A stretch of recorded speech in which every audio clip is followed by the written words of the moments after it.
कौन है वो नायक जिसने विपक्षी गठबंधन को इंडिया का नाम दिया और ऐसा नाम दिया कि भारतीय जनता पार्टी और प्रधानमंत्री नरेंद्र मोदी या उनकी पूरी टीम, उनके पूरे रणनीतिकार घुटने टेकने पर मजबूर हो गए। जी हां, आज इस बात की चर्चा बड़ी जरूरी है क्योंकि देश की राजनीति में जो दिलचस्प नजारा देखने को मिल रहा है नामकरण को लेकर, उस पर बहस भी हो रही है और बहस की गुंजाइश भी है क्योंकि नाम देश से जुड़ा हुआ है।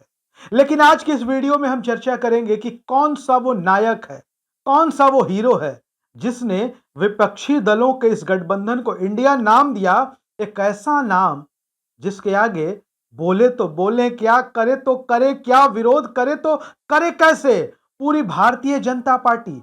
और वो लोग जो तुकबंदी में माहिर हैं, जो जुमलेबाजी में माहिर हैं, जो भाषणबाजी में माहिर हैं, वो भी समझ नहीं पा रहे हैं कि इस इंडिया शब्द का विरोध कैसे करें।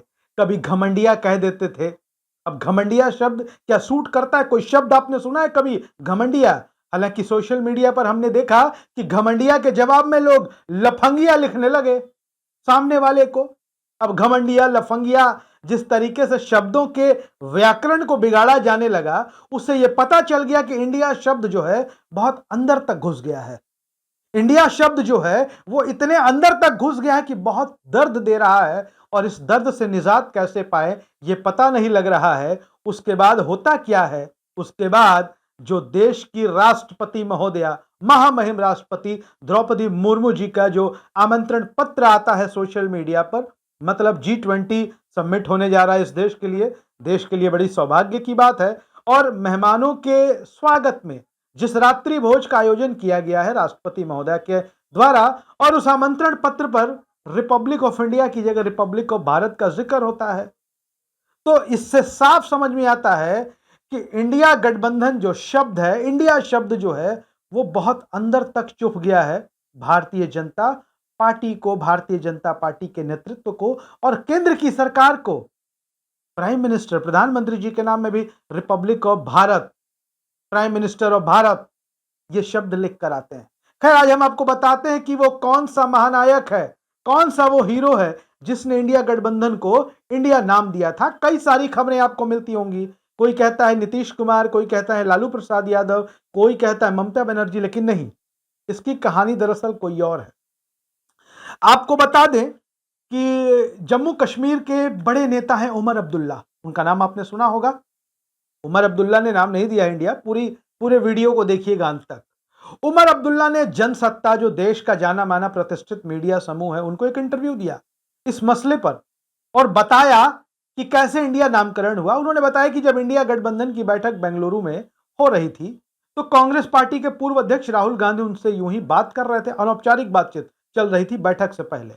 तो राहुल गांधी ने उनको एक व्हाट्सएप का फॉरवर्ड मैसेज दिखाया और जिसमें इंडिया शब्द का जिक्र था और उसमें बताया गया कि इंडिया शब्द जो है इस गठबंधन का नाम हो सकता है। राहुल गांधी ने उनको इसका फुल फॉर्म भी बताया, Indian National Developmental Inclusive Alliance. जी हां, जो इंडिया गठबंधन का फुल फॉर्म है। उमर अब्दुल्ला ने बताया कि राहुल गांधी ने उनको वो व्हाट्सएप फॉरवर्ड का क्या मैसेज दिखाया, इसका फुल फॉर्म भी बताया। और उमर अब्दुल्ला कहते हैं कि ये कांग्रेस सोशल मीडिया टीम का मैसेज था।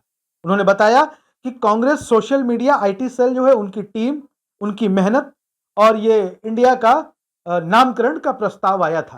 हालांकि उन्होंने इसके साथ ही कांग्रेस के वरिष्ठ नेता जयराम रमेश का भी जिक्र किया। उमर अब्दुल्ला ने जयराम रमेश की मेहनत, क्योंकि वो सोशल मीडिया के इंचार्ज थे कांग्रेस पार्टी के, उन्होंने इस बात का जिक्र किया उमर अब्दुल्ला ने। और ममता बनर्जी ने फिर इंडिया गठबंधन की बैठक में इस इंडिया नामकरण का प्रस्ताव पेश किया। फिर सवाल पूछा गया उमर अब्दुल्ला से कि अगर कांग्रेस आईटी सेल की मेहनत थी, कांग्रेस पार्टी के नेताओं की, कार्यकर्ताओं की मेहनत थी, तो इस नाम का प्रस्ताव ममता बनर्जी ने क्यों लाया? वो बताते हैं कि यह एक रणनीति भरा फैसला था, रणनीतिक फैसला था। जब गठबंधन के सहयोगियों की बैठक होती है तो कई सारे प्रस्ताव सुविधा के हिसाब से, सहूलियत के हिसाब से, सियासत के हिसाब से तय किए जाते हैं। संभव था कि कांग्रेस पार्टी के कई नेता, कांग्रेस पार्टी के अगर किसी भी नेता से इस बात का प्रस्ताव दिलवाया जाता इंडिया गठबंधन का, तो विपक्ष के कई ऐसे दल थे जो इसका विरोध कर सकते थे। सबको पता है कि विपक्ष में कई ऐसी पार्टियां हैं जो कांग्रेस या कांग्रेस की लीडरशिप से सहमत नहीं होती, कांग्रेस की आइडियोलॉजी से सहमत नहीं होती। लेकिन क्योंकि मामला विपक्षी गठबंधन का था और कांग्रेस पार्टी ने ममता बनर्जी से बात की, ममता बनर्जी इस प्रस्ताव को लेकर आती हैं और इस प्रस्ताव पर मुहर लग जाती है।